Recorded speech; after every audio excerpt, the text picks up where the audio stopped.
yang menakjubkan. Peristiwa Isra Mi'raj disebutkan dalam Al-Quran, surat Al-Isra ayat 1, surat An-Najm ayat 13 dan 17, juga di beberapa hadis. Arti kata Isra adalah perjalanan Nabi Muhammad SAW dari Masjidil Haram ke Masjidil Aqsa. Sedangkan arti dari Mi'raj yaitu kelanjutan dari perjalanan Nabi untuk naik ke Sidratul Muntaha, langit yang tertinggi. Tatkala Nabi Muhammad SAW sedang berada di suatu tempat bernama Al-Hijr, beliau didatangi oleh malaikat Jibril. Adalah dengan Nabi Muhammad untuk kedua kalinya.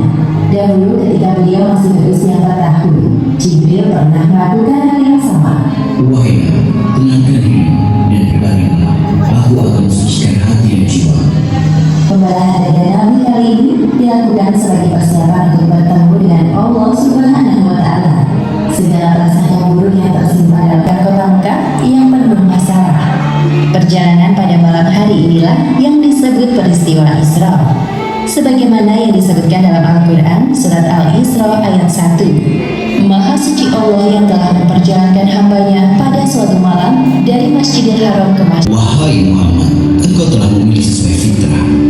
Setelah itu malaikat Jibril mengajak Nabi Muhammad naik ke langit. Inilah yang disebut peristiwa Mi'raj.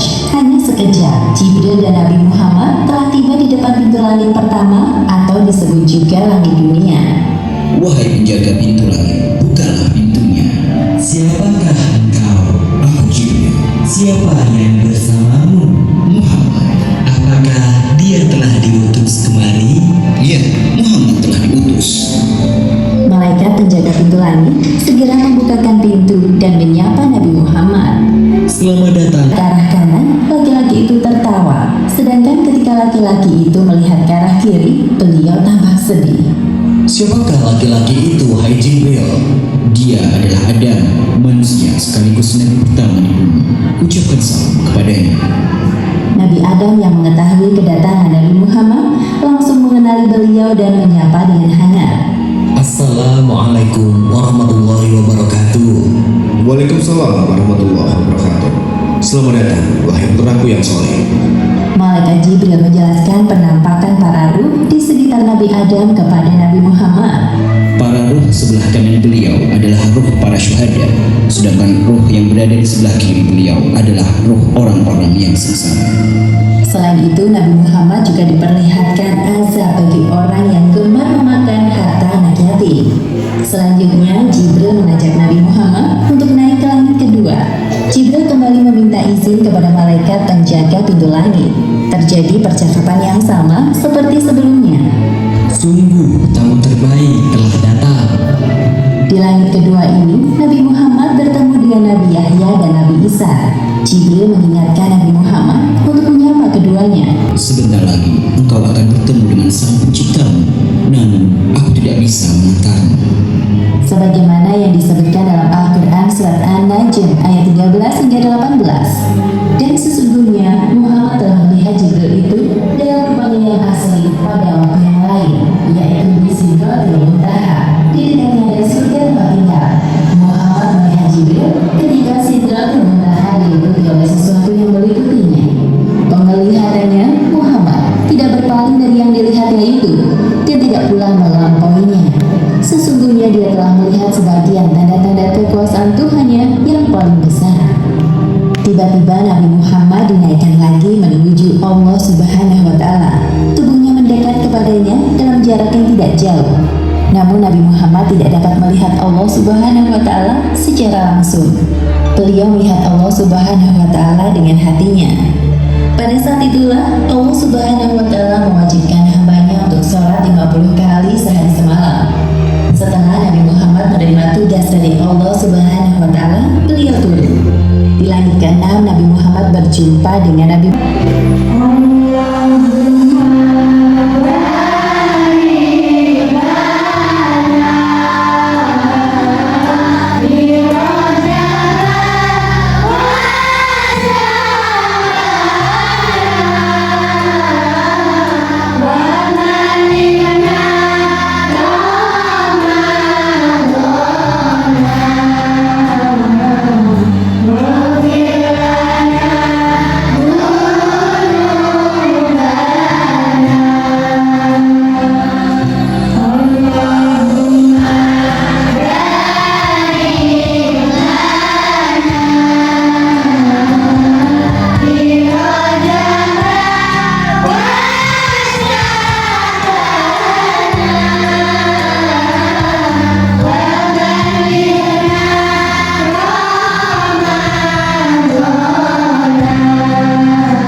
Sonar